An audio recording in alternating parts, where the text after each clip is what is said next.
love her convictions. I love her conversations. And I love when she calls our house because my husband gets on the phone with her too and asks her two-way questions left and right. So anyway, we have this morning Victoria Churchill. She is the writer, the editor at American Liberty News, and also the Republican Standard, chairman of the YRs. And she is a lover of freedom and firearms, and also, of course, her husband.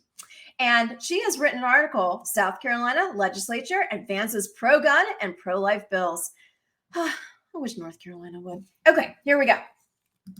Good morning. How are you? I'm doing great, Eden. How are you? Oh, we're good. Just having a blast for this Conservative Women Hour, Power Hour. And it was great to have Melanie Collette over here. I think she's going to marry Tim Scott if it were between us. So anyway, I know we talked for about an hour yesterday, just babbling about everything, talking about everything. My husband took half of that time because he wants to hear about what is happening with our gun rights. So let's go right to that right now, because he got a call the other day and he was told he has to fill out forms, fingerprints, blah, blah, blah. Can you break that down for Eastern North Carolina and help us as gun owners understand what the Biden administration is now doing to our gun rights? Yeah, so we are just under a week away now from the time when this grace period for this new ATF rule is going to end.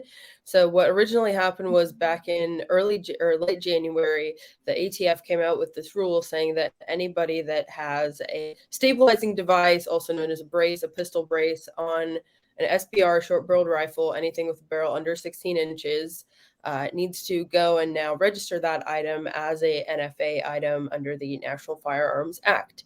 So what is interesting is that people think that this is actually just going into practice at the end of next week. That's actually incorrect. It's actually already enacted, because the Biden, as you call it, the Biden, the Biden administration. Yes. Yeah. The Biden administration has gone and actually already implemented this. But what has been happening for what was 120 days from the day that this rule was brought in, made sure that, people had this time to come into compliance with the policy. Now, it's not a law, it's a executive branch rule that was made. And that's interesting because ATF Director Stephen Dettelbach, who was confirmed last year, has gone and testified before Congress on this issue and many others. And even during his confirmation hearing, he's like, I'm just here to carry out the laws and make sure that my agents carry out the laws that are given to me by Congress. We're not here to make laws ourselves. And even though this is not a law, this rule could affect tens of millions of Americans. The exact number is not known because people aren't going around and telling the government what kinds of firearms they have. But FBI projections say that there is between 10 and 30 million of these braces, or these firearms with these braces around. Gun groups have been using the number of close to 40 million. So the impact of this is going to affect quite a significant number of Americans. And again, those estimates vary because nobody really knows exactly who has them. And that's the question that comes down to enforcement, is that how are you going to go after these people? Do people actually have to register them? If you want to be by the book, yes, but are they going to find out about it? That's kind of the thing, is that realistically, the people that are going to get in trouble for having these are going to be people that want to comply with the law, right? Like theoretically, what could happen is, the ATF comes knocking at your door and says, hey, in Virginia here, we have a limit of you can't buy more than one pistol per month. We see that you've bought 24 pistols over the past 2 years. Do you want to show them all to us? And people thinking, hey, I'm going to be in compliance. I'm a law-abiding gun owner. I know what I'm doing. They're going to say, yeah, come on in, check out my gun safe.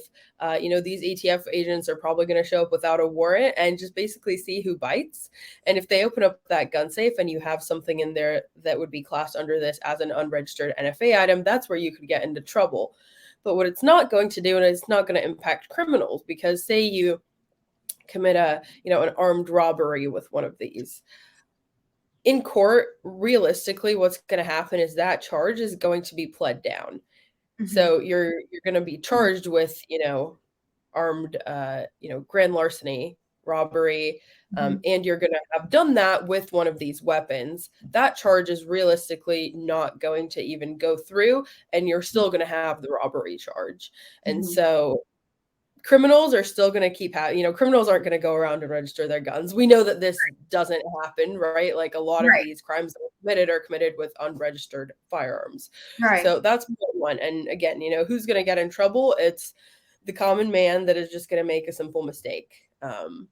And that's what is troubling to me, is Yeah. that this just Understandable. really seems like another instance of big government going after the common Yes. man. The new tax stamp that they have been, that anybody that wants to come into compliance with this law, this tax stamp is now $200 per item. And if you have a couple of these, it's going to count up It's pretty quick. So to me, it just really means that the government is just trying to get a little bit more of your money, and just come in and say, hey, this is something that you shouldn't have, that you were able to have 2 or 3 months ago, no problem. And we saw this with the bump stock ban. An estimated maybe like 1% of bump stocks were actually turned in.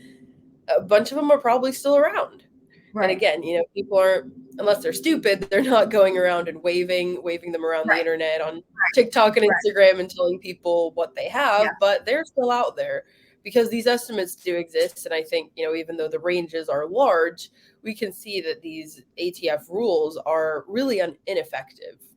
Hmm. So you said a couple of things: big government, and you said criminals. And Mm-hmm. I'm going to put those together. Big government is criminal, bottom line, because they are taking more of our money because they're broke. They're absolutely broke. There's no money left. And we, the American people, have to sit here and watch this, especially those who have common sense saying, I tested for common sense, but what am I supposed to do with that now?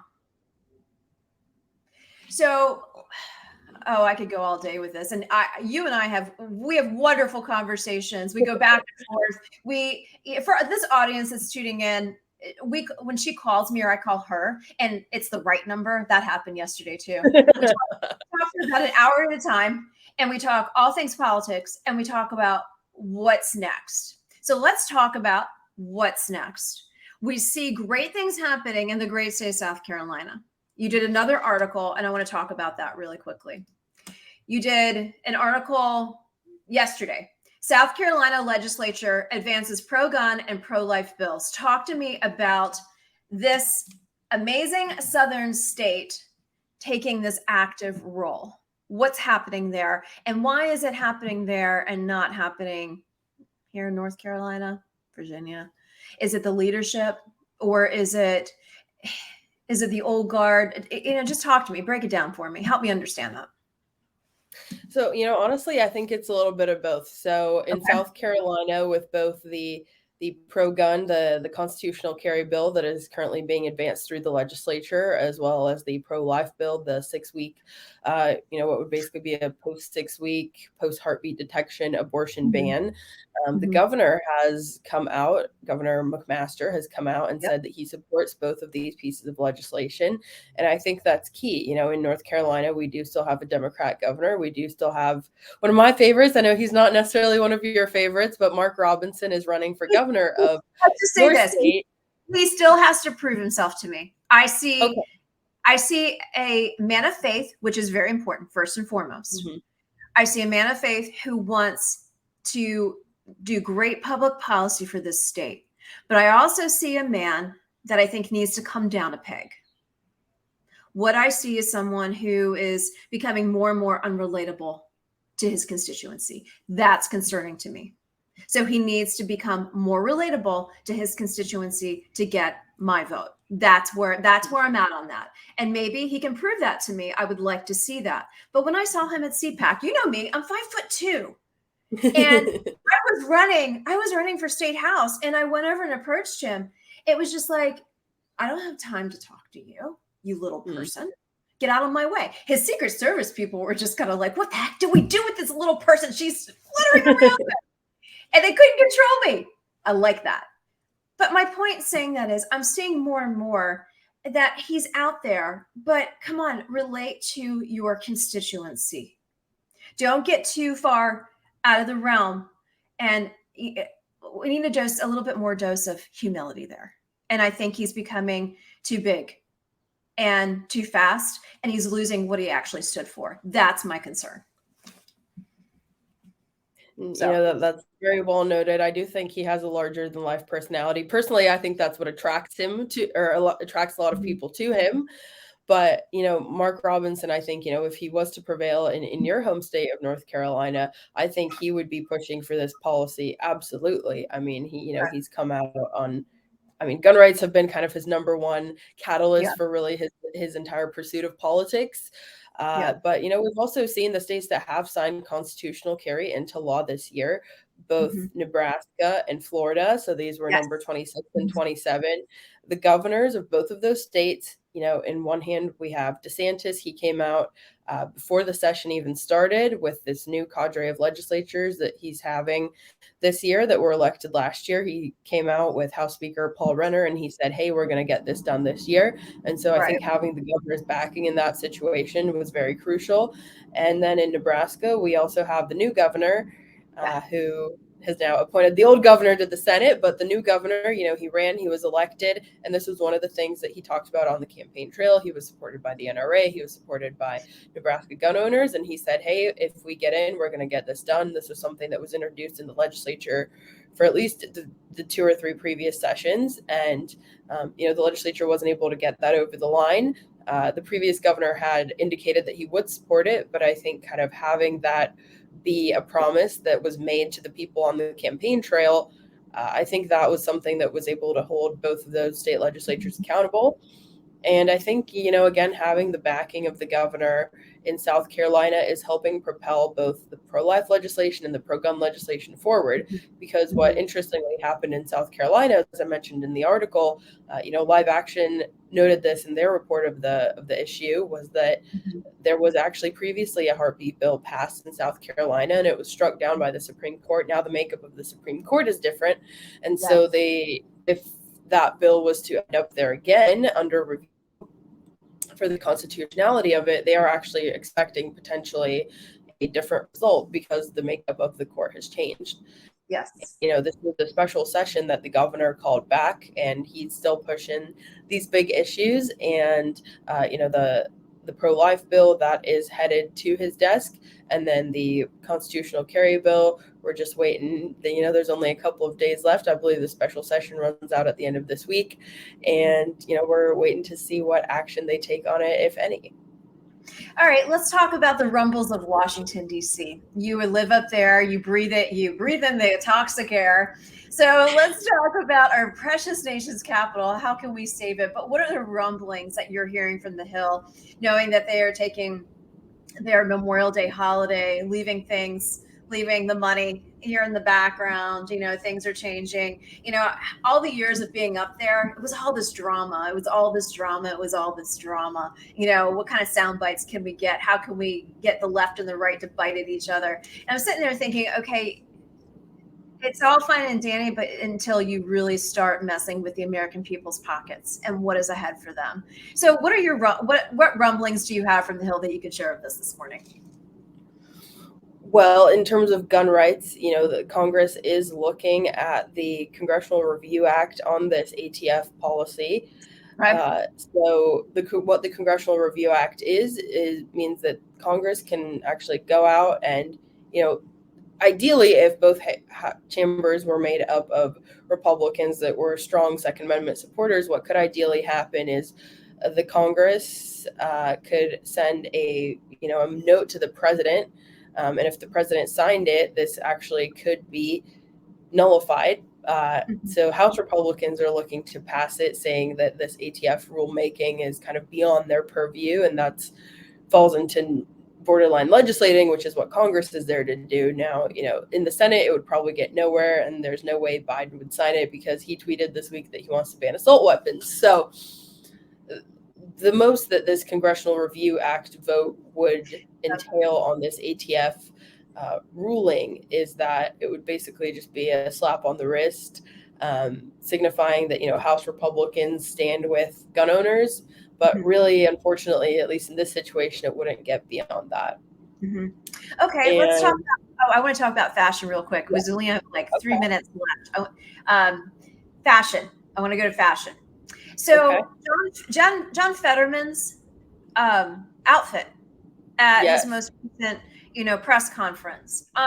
Do we need to take up a collection for him to get a suit, to be able to afford a suit, or do you think he's setting a fashion trend with his Target shorts and wanting, other members of the Senate, the prestigious Senate chamber, are going to start to follow suit? Did I Well, stump you there? I just had to throw it out there. I didn't prep you on that one, but I'm just thinking, I just want your honest opinion on that one. And you're speaking for you, not American Liberty News. What are your thoughts on no, that? of course. Well, I think post-pandemic, we have seen a lot of workplaces adopt a more relaxed dress code, and Sorry. potentially, potentially it might be applying on Capitol Hill, but I do think that he is taking it a little bit too far. Women on the Hill have come out year after year and said that they don't want to. Um, they want to be allowed to be on the floor without having their shoulders covered. I think that is personally a fine loosening of the dress code, but I think Mhm. having your knees out in short shorts like he's got, looking like he's about to go mow the lawn, I think that's taking it one step too far. So, I'm pro women's shoulders, but I'm against John Fetterman's knees. And I am against pantyhose because when I was on the Hill and Mary Bono was still a congressman, we would I remember us talking about that. We got rid of the pantyhose in the late 1990s and said, sayonara. I don't care if they're part of the dress code, no more. Women's lib right there with pantyhose. There you go. Anyway, somebody's laughing at the comment I just made. Well, that's great. I'm glad we're bringing some humor to your Thursday conservative women power hour. So on that note, we have just a few minutes left, and then I got to wrap because I got some other amazing things coming down the pike that you will be a part of. But first and foremost, I also want to thank you for the amazing articles that you have been writing on our military spouses. And just about a week ago, we were celebrating National Military Spouse Day. And you did a phenomenal article that just came out yesterday in American Liberty News, talking about a veteran spouse who is giving back, who is full of patriotism, giving back to our military spouses. Can you speak a little bit to that article, please? Yeah, so in the Republican Standard, which is one of the publications that I write for, we were able to feature the great work of Jennifer London, a longtime friend of you and a newer friend to me, but I got a chance to interview her at CPAC when she was there, just, making connections, doing some interviews. And she was recently up in Fort Belvoir in Virginia, which is just down the road from me. And she was able to, really inspire some military spouses. She spoke at the USO at Fort Belvoir. And, that was a great event. And she's really trying to take her husband's message and legacy of leadership. Her husband, Jack London, was the former chairman of CACI, and they Yep. co-wrote a book before his death, really about everything that he had learned, both in his military time and, in leadership and in building up one of these Yeah. multinational defense conglomerates, which is not an easy task. Yeah. And the thing that I really love to see about Jennifer London is that she always goes back and she gives back to the military community. She sits on the board of a number of charities benefiting the military community, and she can really connect to these women because she's a former veteran spouse herself, just like you are. So Yeah. great woman. Love seeing her up here. And love seeing her inspire. Also, she does a lot of speaking engagements on college campuses, so Yeah. she's really hitting a lot of different audiences, and I really think she has a broad appeal as well. Well, thank you so much, Victoria Churchill. We have just a second left, so I'm going to leave it on this note. Victoria Churchill, writer, editor for American Liberty News, the Republican Standard, chairman of the YRs, and is that Northern Virginia? For Arlington and Falls Church, yes. Arlington and Yeah, Falls Church. and then I'm running right now to be the national committee woman for the YRs for the whole state of Virginia. So our convention's coming up in just a couple weeks. Very excited for that. We'll be down in Richmond, really strengthening the connections that our YR chapters have across the state, and that should always be a great event. I was able to go. It's a convention that happens every 2 years. So 2 years ago, I just kind of started getting re-involved in politics here in Virginia after, living in Iowa and working for former President Trump on his campaign. So, it's really been an interesting 2 years, but I've gotten a lot more involved and looking forward to serving in this new capacity when we're all running unopposed, and in our bylaws, you actually can't have a contested convention on the floor. So, we're all pretty much the next leadership. So that's nice knowing that going into it. And running with a great group, and the past board has done an amazing job. They're part of Youngkin's Clean Sweep here in Virginia with Youngkin and Miaras and Winsome Sears. So we've got a lot that we owe them for all their efforts, and looking forward to making Virginia better. And this year we have our state house elections, so we're watching those with both the state house and the state senate. The state house is now a very slim Republican majority. The state senate, we need to pick up a couple of votes to make sure that we can get rid of all the bad northern policies that we have holding over, and hopefully implement some good policies like I've covered in some of our neighboring states and other states across the country that are having these great policies implemented. Hopefully Virginia's next down the line, but we do have a little bit of work to do at the grassroots level first. Well, Victoria Churchill, I'm so thankful that you came to Common Sense America. You, my friend, have tested positive for common sense. So I'll be sending you a t-shirt, and it'll be military green. So go Army right there too. So anyway, have a wonderful weekend. Happy Memorial Day. Thank you for all that you do with American Liberty News, and I will see you